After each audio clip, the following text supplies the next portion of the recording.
Hey there, and welcome. We're about to jump into something pretty mind-blowing.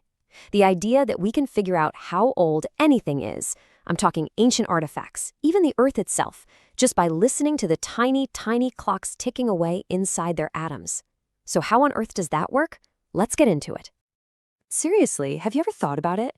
You're standing in a museum, staring up at this massive T-Rex skeleton. How do scientists say with such confidence, oh yeah, that thing is 65 million years old? Not 10,000, not 100,000, but 65 million. Where does that certainty come from? Well, the secret, it's hidden right inside the atoms. See, some of them are unstable. They're literally just falling apart. But here's the kicker, and this is the brilliant part. They fall apart at a perfectly predictable rate, and that makes them, hands down, the most reliable clocks in the entire universe. Okay, so if we're going to understand these atomic clocks, we've got to get a handle on what this falling apart business is all about. Which brings us right to our first big idea, radioactive decay. Now, I know that sounds super technical, but the core idea is actually really simple. Imagine an atom that's just a little wobbly, a little unstable. It can't stay like that forever. So to chill out, it just spits out a little bit of energy or a particle. And in doing so, it turns into a completely different, more stable atom. That's it. That's radioactive decay in a nutshell. All right, so if this is all happening randomly, spontaneously, how in the world can that be a clock? I mean, clocks are supposed to be regular, right? Well, the magic isn't in which atom decays, but in the overall timing. And that's all governed by a super important concept called half-life.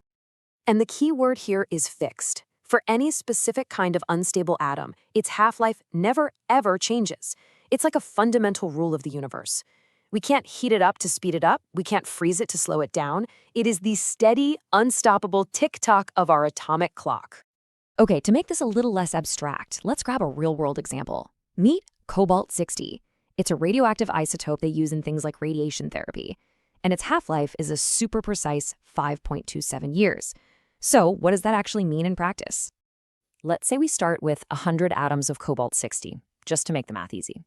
We put them in a box, set a timer for exactly 5.27 years, and walk away. When that timer goes off, we open the box, and guess what? We'll find that exactly 50 of those atoms have decayed. We have 50% left. Okay, let's do it again. We close the box with our remaining 50 atoms and wait another 5.27 years. What happens? Well, half of what was left decays, so half of 50 is 25. Now we're down to just 25% of what we started with. You see the pattern here? It just keeps having over and over like clockwork. And you guessed it, after a third half-life, we're down to 12.5%. This beautiful, predictable curve is everything. Because if you can measure how much of the original stuff is left, you can just work backward and count how many half-lives have gone by. That's the whole game. Now, this pattern isn't just some neat coincidence. Oh no, it's all described by some really precise, really powerful math. And that math is what lets scientists make these jaw-droppingly accurate calculations. So first up is something called activity. You can think of it as, well, how loud the clock is ticking. It's literally the number of atoms that are decaying every single second. And the formula is simple. You take the number of atoms you have, we'll call that n, and multiply it by a special number called the decay constant, which looks like this little Greek letter lambda. So what is this decay constant, this lambda? Basically, it's the probability, the chance that any one of those atoms will decay in a given second. And what's cool is how it's directly linked to half-life with this formula. If you know one, you can figure out the other. They're totally connected, like two sides of the same coin. And all of this brings us to the big one, the master formula for radioactive decay. Now, I know it looks a little intimidating with the E and the exponents, but it's incredibly powerful. All it's saying is that the amount you have left after a certain time, that's n of t, is equal to what you started with, and 0, times this decay factor. The bottom line is this. If we can measure how much of an element we have now, and we know how much there should have been to start, we can plug it into this equation and solve for t, the time. We can find the age.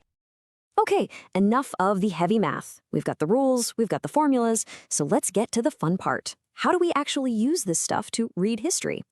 Well, this is where radiometric dating comes in. You've probably heard of the most famous type, carbon-14 dating. Here's how it works. It's actually pretty brilliant. While any living thing, a tree, an animal, you, is alive, it's constantly taking in a little bit of radioactive carbon-14 from the environment, so the amount inside you is always topped up. But the second that organism dies, it stops taking in new carbon, and the clock starts ticking. The carbon-14 it already has just starts to decay, and it's never replaced. And this method is so precise, it's incredible. Take the Dead Sea Scrolls, for example.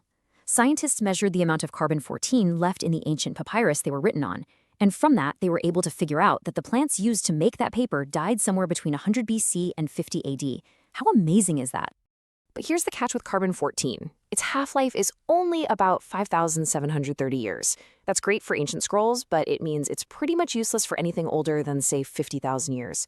After that, there's just not enough C14 left to even measure. So that brings us back to our T-Rex. How do we date something that's millions of years old? Simple. We just switch to a different clock, one with a much, much longer tick. For the really ancient stuff, geologists use different isotopes. A big one is uranium-238. It decays very, very slowly into lead, and its half-life is, get this, 4.5 billion years, about the age of the Earth itself. And using this is how we get some of the most mind-blowing results in all of science. Scientists found these tiny little crystals, called zircons, in rocks from Australia. By carefully measuring the ratio of uranium to lead inside them, they figured out those crystals formed 4.4 billion years ago. That's not just an old rock, that's literally a snapshot from our planet's infancy. So let's just pull this all together real quick. The main takeaway is this. Some atoms are unstable, they fall apart, but they do it in a perfectly predictable way that we call half-life. And because it's so predictable, we can use it like a clock, an atomic clock that lets us figure out the age of pretty much anything we can get our hands on. And that just leaves you with this one last thought, right?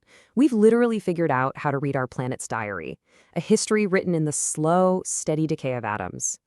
It just makes you wonder, what other incredible secrets are out there, woven into the fabric of the universe, just waiting for us to find the key and learn their language?